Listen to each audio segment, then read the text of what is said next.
Anthony Jackson? Alam niyo na ba ang kwento ng minsang multuhin ang NBA superstar na si Allen Iverson dahil sa suot niyang t-shirt? Bago yan ha, like and follow na para di ka dalawin ng multo mamayang gabi. Kilala si Allen Iverson sa mga pamatay niyang crossover. Talaga naman hindi siya mahuli ng mga players na dumedepensa sa kanya.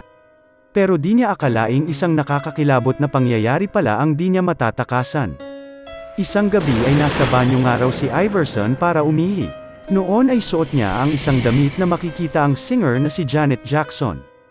Nang tinitigan niyang mabuti ang salamin ay parang may kakaiba siyang nakita sa kanyang damit. Imbis na mukha ng sikat na singer ay isang nakakatakot na alien umano ang nasa print ng kanyang t-shirt. Sinubukan niya pang titigan ito ng mas mabuti pero walang nagbabago sa kanyang nakitang nakakakilabot na imahe. Dahil dyan ay nagmadali siyang tapusin ang pag-ihi at agad na siyang lumabas